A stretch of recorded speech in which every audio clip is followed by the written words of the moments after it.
I have a very fond memory of me and my mom being at the store, and she walks up to this boy who's wearing a rosary, and she goes, "Oh my goodness, will you please pray for me?" And this boy's face is like, who's this crazy lady talking to me? What is she talking about? The fact of the matter is that so many people see rosaries in their day-to-day life, but they don't know what it is or what it's for. And a rosary is actually just a tool for prayer.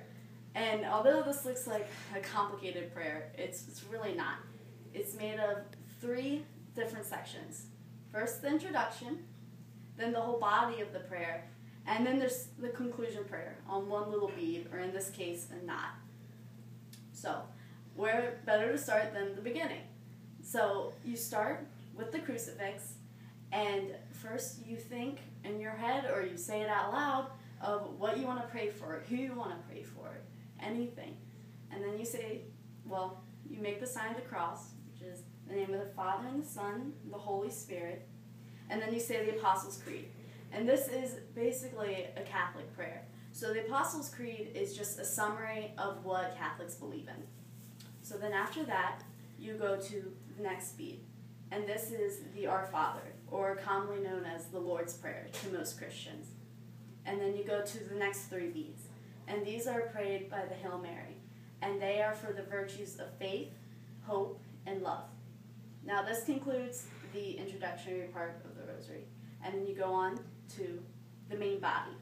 And the body is made up of 5 decades of 4 different mysteries. And that's just fancy talk for 10 beads.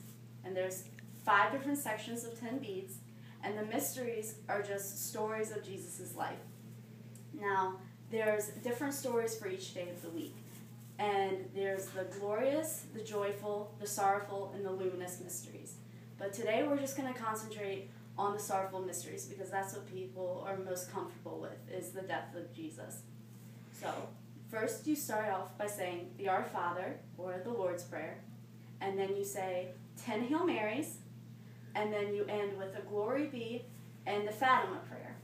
So while you're saying the 10 Hail Marys, you're meditating on the part of the mystery. The first part is the agony in the garden before Jesus is condemned to death. And then you go on to the second decade of the mystery. So you say the Our Father again, 10 Hail Marys, the Glory Be, and the Fatima prayer. And so this part is Jesus being scourged at the pillar, and then you repeat it again. And that next part is the crown of thorns, his actual carrying of the cross, and then his dying on the cross. So after all the middle prayer, which is just a repetition over and over of the same prayers, you go to the final prayers. And that is the Hail Holy Queen, right at the middle, and appropriately called the concluding prayer of the Rosary. Now, the Rosary has an amazing history full of stories and miracles and everyone's different encounters and different feelings and emotions. And you can research that if you want.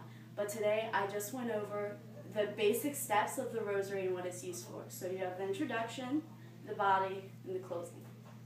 Now, my mom would probably have given that boy a proper lesson if she had the time. But obviously in the middle of the store, you can't go over all that.